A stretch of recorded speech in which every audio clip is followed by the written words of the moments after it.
जी साथियों, नमस्कार। मैं नरेंद्र परते। साथियों, आज हम रेल कर्मचारी अनुशासन और अधिनियम 1968 के बारे में बात करते हैं। पहले अपन देखते हैं शास्त्रियाँ। शास्त्रियाँ छोटी शास्त्री होती है और कुछ बड़ी शास्त्री होती है। कुल 11 शास्त्रियाँ हैं, उसमें से 6 छोटी शास्त्री और 5 बड़ी शास्त्री। छोटी शास्त्री में क्या रहता है? तो नंबर 1 रहता है निंदा की रहती है। दूसरा है नियत अवधि के लिए पदोन्नति पर रोक। एक टाइम रहता है, उस टाइम तक पदोन्नति के लिए आप पदोन्नति पर रोक रहती है। तीसरा है प्रशासन को कर्मचारी की अपेक्षा या आदेशों के उल्लंघन के कारण हुए आर्थिक नुकसान की पूरी या आंशिक रकम के उसके वेतन से वसूली। ये हो गया तीसरा। चौथा हो गया जो अपने को सुविधा पास में मिलते हैं तो उस पर रोक।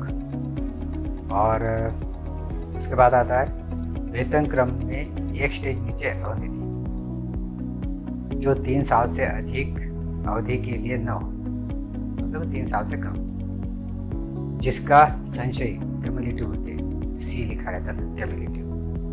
एक एनसी रहता है, एक सी रहता है, तो जिसमें सी लिखा रहता है। जिसका संचय क्यूमुलेटिव प्रभाव न हो, मतलब सी न हो, एनसी। और जो पेंशन पर प्रतिकूल प्रभाव न डाले, मतलब पेंशन पे उसमें कोई इफेक्ट नहीं हो सकता। ये हो गया। और उसके बाद लास्ट आता है नियत अवधि के लिए वेतन वृद्धि पर रोक। इंक्रीमेंट बंद कर देते हैं वो एक टाइम पीरियड के लिए। साथ में यह निर्देश हो कि उस अवधि समाप्त होने पर इसका प्रभाव वेतन वृद्धि पर पड़ेगा या नहीं। ये हो गए अपनी छोटी शास्त्रियाँ। ये रहती है SF 11 के बाद जो मिलती है ये छोटी शास्त्री। जो SF 5 के बाद मिलती है बड़ी शास्त्रियाँ। उसके अपन देखते हैं बड़ी शास्त्र में है जो मेजर पेनल्टी बोलते हैं। छोटी शास्त्र मतलब हो गया माइनर पेनल्टी, और बड़ी शास्त्री मतलब मेजर पेनल्टी। उसमें एक है नियत अवधि के लिए वेतन क्रम के निचले स्टेज पर अवनति, जिसमें यह निर्देश हो कि इस अवधि के समाप्त होने पर अवनति का प्रभाव भावी वेतन वृद्धि पर होगा कि नहीं होगा। यह होगा पहला। दूसरा है किसी निचले वेतन क्रम में, ग्रेड, पद या सेवा में अवनति, जिसके साथ यह निर्देश दिए गए हो या न दिए गए हो कि किन शर्तों पर उस ग्रेड, पद या सेवा पर उसे वापस लिया जा सकेगा। जिस ग्रेड में भी है तो उस ग्रेड में उसको किस तरह से वापस, किस शर्तों पे वापस लिया जाएगा। जिसमें अवनति हुई थी और उस ग्रेड, पद या सेवा पर वापस लौटने पर उसकी वरीयता, सीनियरिटी और वेतन का क्या होगा। जब वो लौटेगा तो पनिशमेंट खत्म हो जाएगा, तो उसकी सीनियरिटी पे उसका क्या असर होगा। ये हो गया। ये तो हो गई मेजर पेनल्टी। फिर एक मेजर पेनल्टी आती है अनिवार्य सेवा मुक्ति, कंपल्सरी रिटायरमेंट। और फिर आता है सेवा से हटाना, रिमूव फ्रॉम सर्विस। जो भविष्य में सरकारी नौकरी पाने के लिए अयोग्य नहीं है, मतलब वो सरकारी नौकरी कर सकता है, कोई दूसरी नौकरी कर सकता है। फिर आता है पदच्युत, मतलब बर्खास्त, डिसमिस। जो भविष्य में सरकारी नौकरी पाने के लिए अयोग्य होती है, इसमें आप सरकारी नौकरी पाने नहीं कर सकते। यह है नियम 6। अब छोटी शास्त्री लगाने की कार्यविधि अपन देखते हैं। तो इसको जनरली क्या है, 6 भागों में अपन डिवाइड किया इसको। पहला क्या है, केस पक्का और पहली दृष्टि में प्रत्यक्ष हो। वे केस बनना चाहिए। जब अपन चार्जशीट देते हैं तो वो चार्जशीट में उसे स्पष्ट दिखना चाहिए कि ये केस बन रहा है। इसके लिए या तो सूचना, घटना, आंकड़े, तथ्य आदि मौजूद हो अथवा इकट्ठे किए हो। केस पक्का होने पर यह तय हो जाए कि केस छोटी शास्ति के लायक है। वो देखना चाहिए कि ये छोटी शास्ति के लायक है कि नहीं, कि चेतावनी देके छोड़ सकते हैं अपन, या फिर बड़ा केस बन सकता है, ये अपने को देखना चाहिए। आखिर में यह समझ लिया जाए कि उस कर्मचारी को चार्जशीट देने के अलावा दूसरा कोई रास्ता नहीं है। भी और कई रास्ते होते हैं, जैसे चेतावनी देते हैं अपन, डांट देते हैं, या इस तरह से कोई रास्ता नहीं बचा है, उसको चार्जशीट ही देनी चाहिए, तभी चार्जशीट देनी चाहिए। छोटी छोटी बातों में चार्जशीट नहीं देनी चाहिए, क्योंकि गलतियाँ जनरली होती रहती है, छोटी मोटी गलतियाँ होती रहती है। चार्जशीट जारी करना दूसरा चरण है। स्टैंडर्ड फॉर्म नंबर 11 ठीक से भरना, ऐसे पहले जो रहती है उसको ठीक से भरना है। साथ में आरोप पत्र नथी करना, आरोप पत्र भी उसको नथी करना पड़ेगा, क्योंकि आरोप तो बनेगा तभी तो अपन चार्जशीट देंगे उसको।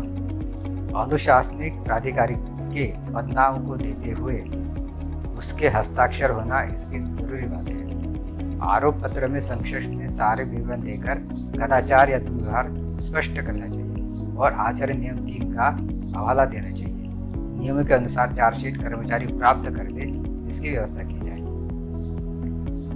जो अनुशासनिक प्राधिकारी है उसके पदनाम और हस्ताक्षर होना चाहिए, नाम बदनाम लिखना चाहिए उसको, और क्या दुर्व्यवहार किया, क्या कदाचार किया वो स्पष्ट होना चाहिए। और कर्मचारी को चार्जशीट मिलनी चाहिए, इसके लिए उसके जो निरीक्षक है, इंस्पेक्टर्स है, उसको बराबर, या उसके संभावित अधिकारी है, सुपरवाइजर है, तो उसके मार्फत उसको दे देनी चाहिए। कर्मचारी को बचाव या प्रतिवेदन देने के लिए कम से कम 10 दिन का समय दिया जाता है।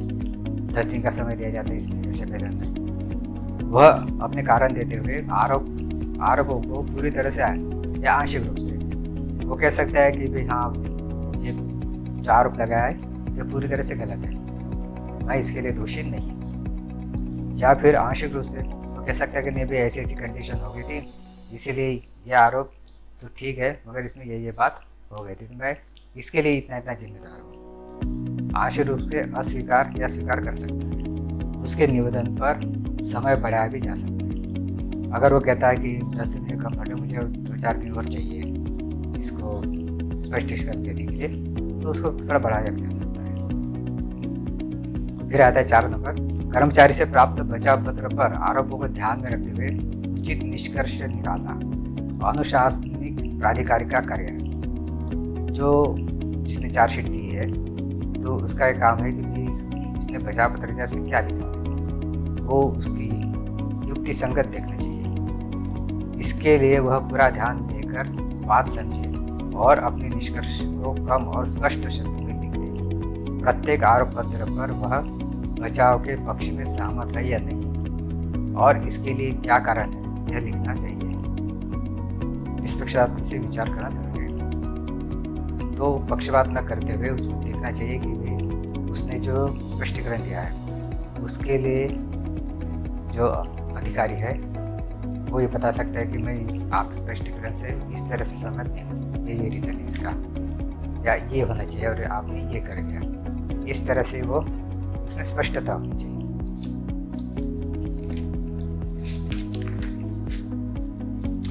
फिर 5वां नंबर आता है, आरोपों पर निष्कर्ष के आधार पर यह निर्णय करना होगा कि कर्मचारी को दोष मुक्त करना है या दंड देना है और कितना देना है। जब स्पष्टीकरण आ गया तो उसको देख के अपने कैसे ये सोचना चाहिए कि इसको क्या दोष मुक्त है या दंड देना है या कितना दंड देना है, कौन सी शास्ति लगेगी, यह फैसला सारी बात समझकर करना चाहिए। अब जितने भी छोटी शास्त्री है, चाहे छोटी शास्त्री से कौन सी शास्त्री के लिए इसने अपराध किया है या इसने यह गुनाह किया है, तो ये समझना चाहिए। सकारण आदेश स्पीकिंग ऑर्डर देते हुए यह फैसला लिखना चाहिए। यदि आदेश कर्मचारी को सूचित ये आदेश कर्मचारी को सूचित किया जाता है। स्पीकिंग ऑर्डर देना चाहिए, स्पीकिंग ऑर्डर नोट करना चाहिए और वो उसको कर्मचारी को बताना चाहिए। 6 नंबर, कर्मचारी को आदेश की सूचना देना इस कार्यविधि की आखिरी सीढ़ी है। कर्मचारी को उस आदेश की सूचना देनी चाहिए। इस सूचना में यह भी लिखा जाता है कि केस की अपील किस अधिकारी को दी जा सकती है। लास्ट में उसमें यह भी लिखना चाहिए कि अब अपील किसको करनी है। जैसे 45 दिन का टाइम मिलता है तो किस अधिकारी को करना है। अगर वेतन वृद्धि की रोक वाली शास्ति लगाकर 3 साल से अधिक के लिए रोक हो या किसी भी अवधि के लिए संचयी प्रभाव के साथ, संचय मतलब क्यूमुलेटिव सी लिखा रहता है, प्रभाव के साथ रोक हो तो जांच प्रक्रिया जरूरी है। कई बार क्या होता है कि क्वेश्चन ये आता है कि माइनर पेनल्टी और मेजर पेनल्टी में क्या फ़र्क आता है, फ़र्क क्या है। तो कई बार ये लिखते हैं कि मेजर पेनल्टी में जांच जरूरी है और माइनर पेनल्टी में जांच जरूरी नहीं है। ऐसा कई बार लोग लिखते हैं, मगर यहाँ पे एक ध्यान देना ज़रूरी है कि अगर ये माइनर पेनल्टी है, अगर 3 साल से अधिक के लिए इंक्रीमेंट अगर रोक दिया जाता है तो जांच होना, जांच की प्रक्रिया उसमें ज़रूरी है। मतलब जांच प्रक्रिया इसमें भी हो सकती है। अनुशासनिक प्राधिकारी संतुष्ट हो कि जांच करना योग्य उचित होगा। अगर अनुशासनिक अधिकारी देखता है कि यार कि भाई इसमें जांच होना ज़रूरी है तो भी जांच होनी चाहिए, जांच के आदेश दिए जाते हैं। कर्मचारी जांच के लिए निवेदन करे तो उस पर ध्यानपूर्वक विचार करना चाहिए। कर्मचारी भी कह सकता है कि नहीं, मैंने ये गुनाह किया नहीं, इसके लिए ये नहीं है, ये जिम्मेदार है, आप इसकी जांच कीजिए। वो भी जांच करना ज़रूरी है। जहाँ आवश्यक हो वहाँ सर्विस कमीशन से सलाह लेनी चाहिए। अगर कुछ ऐसे कंफ्यूजन आता है तो उसे सर्विस कमीशन की सलाह लेनी चाहिए। एक पक्षीय निर्णय, अब आता है क्वेश्चन, एक पक्षीय निर्णय तभी लेना चाहिए जब कर्मचारी चार्जशीट प्राप्त करने के बाद समय निकल जाने पर भी या याद दिलाने पर भी, जैसे 10 दिन का समय रहता है, 10 दिन के समय निकल गया, उसके बाद भी उसने जवाब नहीं दिया, स्पष्टीकरण नहीं दिया, फिर अपन उसके याद भी दिलाया कि भैया आपको चार्जशीट मिली, आप उसका जवाब दीजिए, तो उसके बाद भी उसने जवाब नहीं दिया, अथवा यह स्पष्ट हो कि सारी प्रक्रिया अपनाने के पर भी कर्मचारी से चार्जशीट प्राप्त करवाना या उसका उत्तर प्राप्त करवाना संभव नहीं। मतलब अपन ने बार बार उसको बताया कि आप चार्जशीट का जवाब दीजिए, फिर भी नहीं दे रहा, तो इस सूरत में अपने कारण दिखते हुए एक पक्षीय निर्णय तभी लिया जाए जब कोई दूसरा रास्ता है नहीं हो। जब हर तरह से अपन ये समझ लेंगे कि कर्मचारी आरोपों का जवाब नहीं दे रहा किसी कारण, तभी उस कंडीशन में एक पक्षीय निर्णय दिया जा सकता है।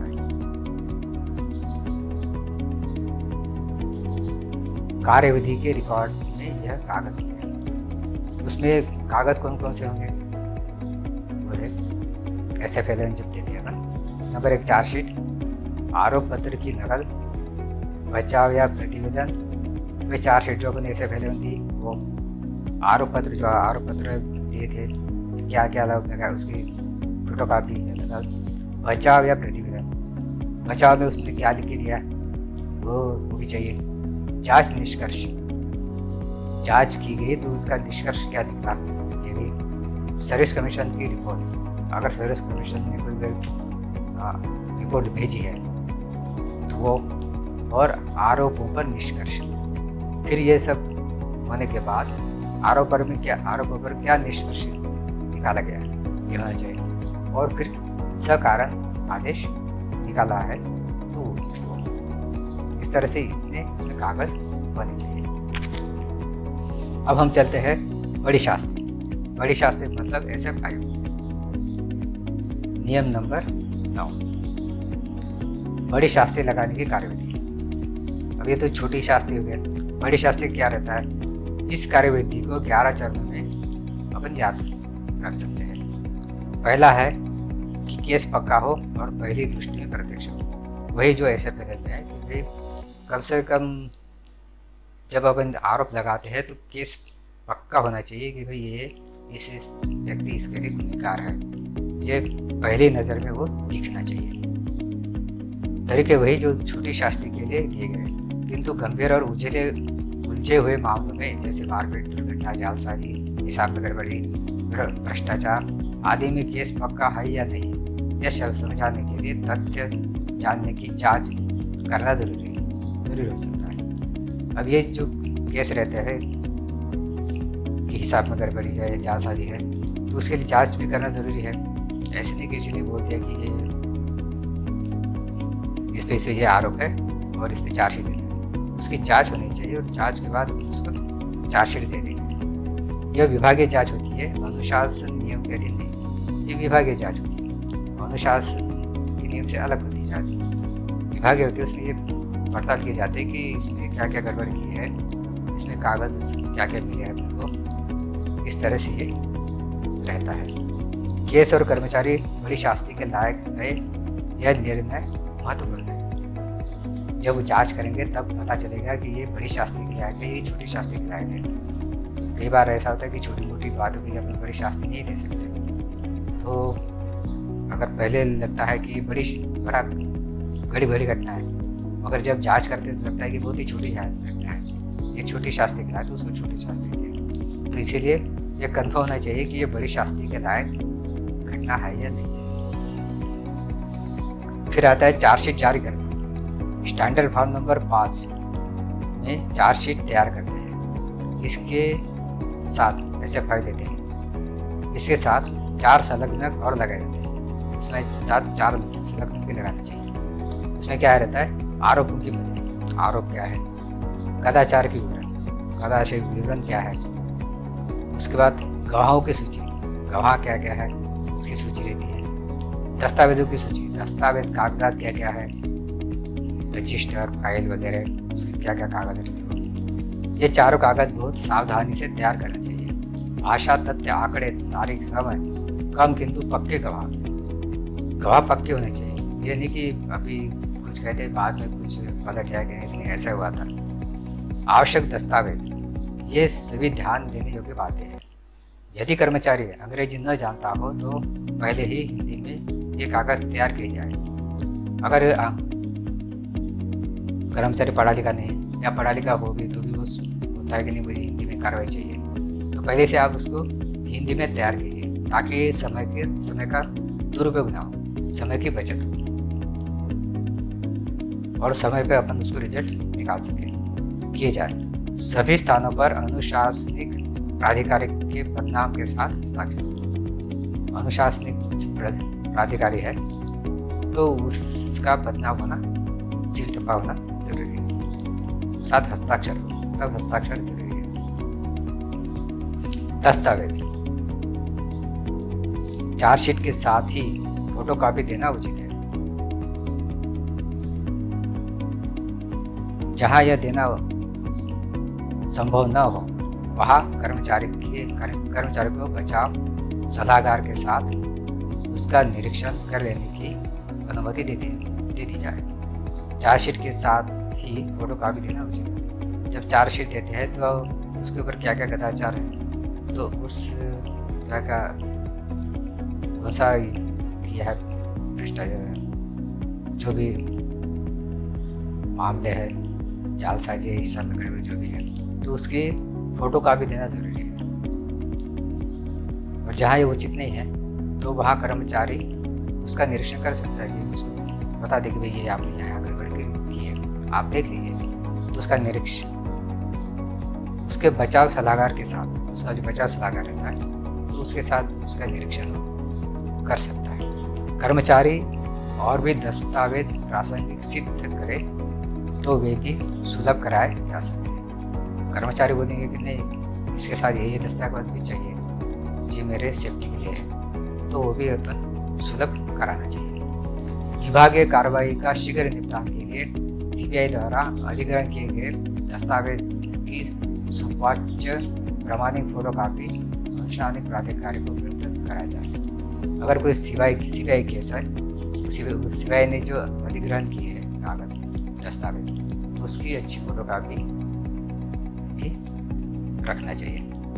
बचाव प्रतिपादन, बचाव प्रतिपादन के लिए कर्मचारी को 10 दिन का समय मिलता है। समय जरूरी हो तो बढ़ाया जा सकता है। छोटी शास्त्री की दूसरी बात यहाँ लागू है। तो बचाव प्रतिवाद तो करेगा आरोपी, तो उसको 10 दिन का समय मिल जाता है। बचाव प्रतिवादन पर विचार और जांच के बारे में निर्णय अगला चरण है। अब इसके बाद दूसरा चरण शुरू होता है। यह भी हो सकता है कि छोटी शास्ति ही पर्याप्त हो और आगे की कार्रवाई जरूरी न हो। यदि बड़ी शास्ति उचित है तो जांच करके युक्त अवसर देना आवश्यक है। कई बार हो सकता है कि लगता है कि बड़ी शास्ति के लायक नहीं है, छोटा सा ही चार्ज है इसमें, तो छोटी शास्ति इसमें ठीक रहेगी, तो छोटी शास्ति दे सकते हैं। और ऐसा नहीं होता कि फिर लगता है कि नहीं ये तो बड़ी शास्ति के लायक है, तो फिर बड़ी शास्ति पर दे देना चाहिए। जांच अधिकारी को नामित करके सभी को मानक फॉर्म की सूचना देनी होती है। फिर पूरी फाइल और दस्तावेज आदि जांच अधिकारी के पास भेज दी जाते हैं। जांच अधिकारी जब नामित हो जाता है तो मानक फॉर्म की सूचना सबको दे दी जाती है और उसकी पूरी फाइल और दस्तावेज जांच अधिकारी मतलब जांच अधिकारी की जांच शुरू करेगा। जांच की प्रक्रिया बड़ी शास्ति का बहुत महत्वपूर्ण भाग है। जांच की जो प्रक्रिया है ये इसका तो इम्पोर्टेंट हिस्सा है।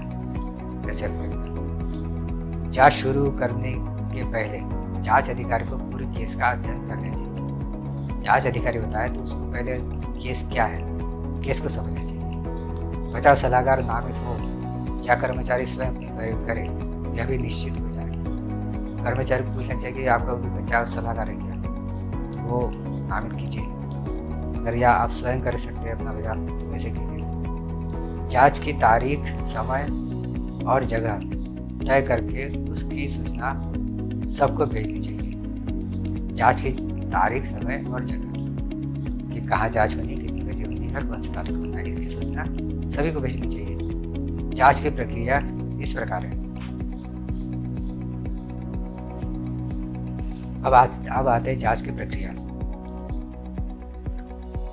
नंबर 1, जांच के दिन निश्चित समय पर कर्मचारी और उसके बचाव सलाहकार को बुलाना चाहिए। जांच की जो तारीख है उस दिन उसको बुलाना चाहिए। कमरे में जांच अधिकारी और स्टेनो या टाइपिस्ट के अलावा कोई दूसरा न हो। उस कमरे में जांच अधिकारी और स्टेनो जो लिखेगा या टाइपिस्ट, इसके अतिरिक्त कोई न हो। आरोपों की मदें और कदाचार के विवरण कर्मचारी को पढ़कर सुनाते हैं। आरोप क्या क्या लगे हैं वो पढ़कर उसको सुनाना चाहिए। दस्तावेज भी प्रस्तुत किए जाते हैं और जो दस्तावेज है उसको प्रस्तुत करना चाहिए। नंबर 2, कर्मचारी से प्रश्न किया जाता है कि वह आरोप स्वीकार करता है या नहीं। यह भी कि अपना बचाव वह खुद करेगा या उसकी सहायता कौन करेगा। सबसे पहले तो पूछा जाता है कि आपको आरोप स्वीकार है या नहीं, और बचाव आप खुद करोगे या बचाव सलाहकार लाया है सहायता करेगा आपकी। उसका उत्तर रिकॉर्ड करना चाहिए।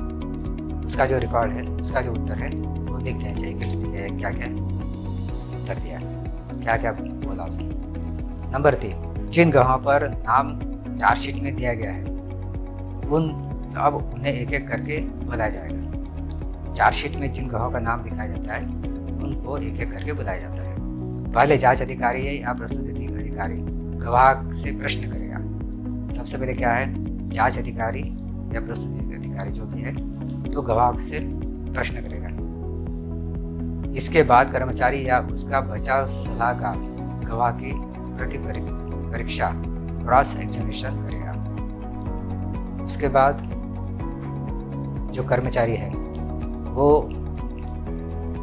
उसको जो गवाह आया उसके साथ वो क्रॉस एग्जामिनेशन करेगा, पूछेगा, सवाल पूछेगा उससे।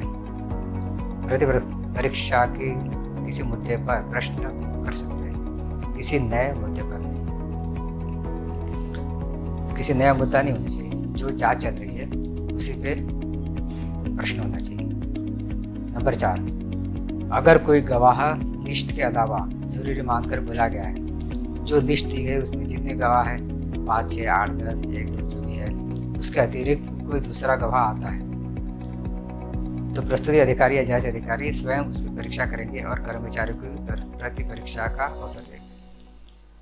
तो जांच अधिकारी है तो वो उसको सवाल पूछेगा, उसको आने दीजिए, और जो कर्मचारी है वो उसका प्रति परीक्षा करेगा, क्रॉस सेक्शन करेगा। आवश्यक हो तो किसी गवाह को दोबारा बुलाकर जांच अधिकारी उसकी परीक्षा कर सकते हैं।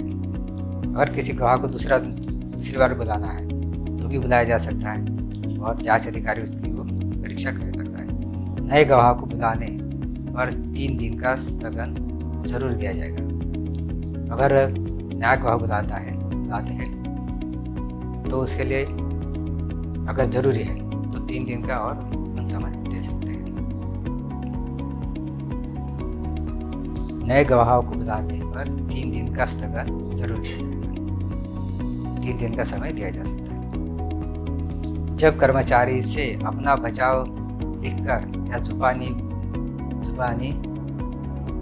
बताने के लिए कहा जाएगा और उसका उत्तर रिकॉर्ड कर दिया जाएगा। कर्मचारी को अपना बचाव लिखकर या जुबानी बता सकता है और वो टाइपिस्ट है या स्टेनो है वो वहाँ पे लिखेगा। यदि कर्मचारी को कोई गवाह प्रस्तुत करने की अनुमति मिली है तो अब उसकी परीक्षा भी ऊपर लिखे तरीके से की जाएगी। यदि कर्मचारी को कोई गवाह प्रस्तुत करने की अनुमति, जैसे कोई और भी गवाह कर्मचारी बताता है कि नहीं हमारे पास तो और भी गवाह भी प्रूव करने के लिए, तो गवाह उसके लिए परीक्षा दी जाती है। गवाह में जो बातें आई है उन पर जांच अधिकारी कर्मचारी से प्रश्न कर सकता है। गवाह में जो बातें आई तो उसके लिए सवाल जवाब कर सकते हैं अधिकारी। इस प्रकार कर्मचारी अपनी स्थिति स्पष्ट कर सकता है। इस तरह से कर्मचारी अपनी स्थिति को स्पष्ट करेगा। 8 नंबर क्या है? प्रस्तुति अधिकारी, जांच अधिकारी और एक प्रस्तुति अधिकारी रहता है। किसी केस में प्रस्तुति अधिकारी रहता है लेकिन नहीं रहता। अगर है और कर्मचारी के केस में बारे में अगर चाहे तो अपनी बात संक्षिप्त में लिखकर दे सकता है। प्रस्तुति अधिकारी भी चाहे तो अपनी बात को संक्षिप्त में शॉर्ट में लिख के दे सकता है। जांच की कार्रवाई लिखना। अब आती है जांच की कार्रवाई। जांच के दौरान सारी कार्रवाई स्टेनो या टाइपिस्ट की सहायता से लिखी जाएगी। जो भी साथ में स्टेनो या टाइपिस्ट रहता है उसके हाथों से लिखी जाती है। प्रश्न और उत्तर हुबहू जैसे हुए थे वैसे ही लिखे जाएंगे। जैसे प्रश्न और जवाब जैसे लिखे गए हुए थे वैसे ही लिखे जाएंगे। यह लिखना हिंदी अंग्रेजी भाषा में होगा। अगर हिंदी जानता है कर्मचारी तो हिंदी, और अगर अंग्रेजी जानता है तो अंग्रेजी भाषा में होगा। यदि बात किसी दूसरी भारतीय भाषा में हुई हो तो उसे हिंदी या अंग्रेजी में लिखते जाएंगे। अगर दूसरी भाषा में हुई हो तो उसको ट्रांसलेट करके हिंदी या अंग्रेजी में लिखेंगे। अगर कर्मचारी गवाह हिंदी अंग्रेजी नहीं समझता तो किसी तीसरे व्यक्ति को बुलाकर उसे लिखी हुई बात को उसकी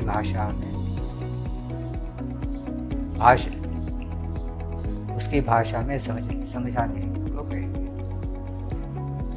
तो फिर एक ट्रांसलेशन रखेंगे। ट्रांसलेशन उसको उसकी भाषा में वो समझा देंगे।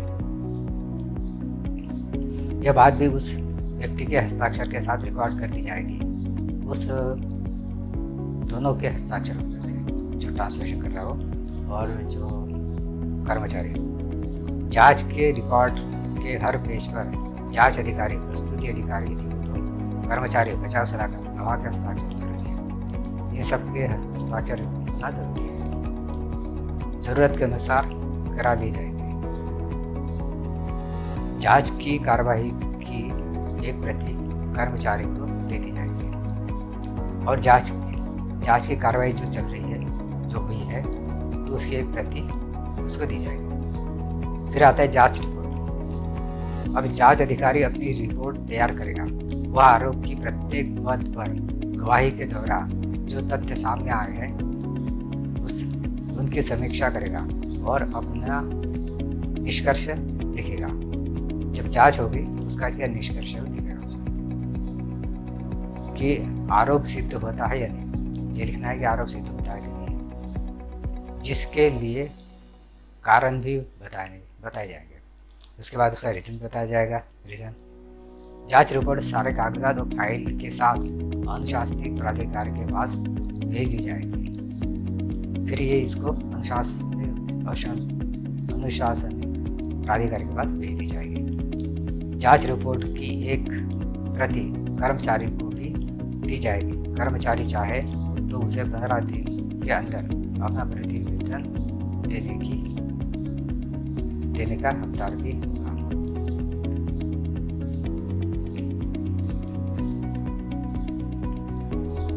पंद्रह दिन के अंदर उसको ये सब करना होगा।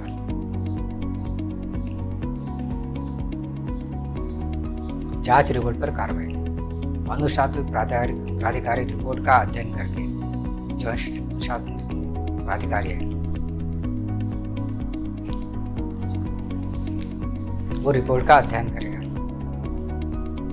फिर उसके बाद निष्कर्ष निकालेगा, लिखेगा कि निष्कर्ष से सहमत है या नहीं। जो जांच अधिकारी जो निष्कर्ष निकाला है उससे ये सहमत है क्या नहीं, ये लिखेगा। अगर वह उचित समझे तो किसी गवाह को फिर बुलाकर उसकी प्रति परीक्षा या पुनः परीक्षा करा सकता है। उसको अगर कोई डाउट लगता है तो गवाह को फिर से बुलाएगा और उससे वो बातचीत करेगा, उसकी क्रॉस एग्जामिनेशन करेगा। वह पूरा केस जांच अधिकारी को फिर से देकर उससे किन्हीं मुद्दे पर आगे और जांच के आदेश दे सकता है। अगर वो संतुष्ट नहीं है तो वो फिर से केस जांच अधिकारी को देगा और उसको बोलेगा कि फिर इससे आप इसकी इस तरह से जांच कीजिए। यह जरूरी हो सर्विस कमीशन की सलाह लीजिए। अगर उसको कुछ कठिनाइयाँ आती है तो सर्विस कमिश्नर की सलाह ली जाएगी। शास्ति के बारे में निर्णय और आदेश। जांच अधिकारी के निष्कर्ष पर अपनी सहमति या असहमति और या अपने निष्कर्षों के आधार पर अनुशासनिक प्राधिकारी यह समझ सकता है कि चार्जशीट के आरोप कहाँ तक सिद्ध हुए। उसके जांच अधिकारी जो निष्कर्ष है उसके अनुसार अनुशासनिक जो प्राधिकारी है वो समझ सकता है कि चार्जशीट की जो आरोप है वो सिद्ध हुए कि नहीं, कहाँ तक सिद्ध हुए, पूरी तरह सिद्ध हुए, आंशिक हो गए, क्या हुए। अब वह शास्ति के बारे में अपना निर्णय करके निर्णय और निष्कर्ष की प्रति कर्मचारी के पास भेजेगा, जो 15 दिन में अपना उत्तर दे सकता है।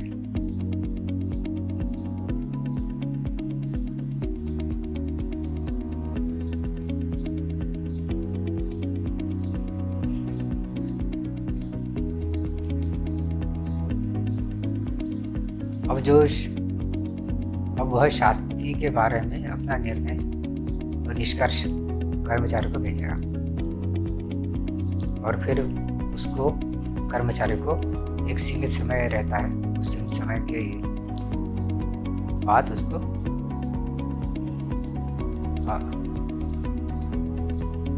उसका जवाब दे सकता है कि भाई वो सहमत है या नहीं। धन्यवाद।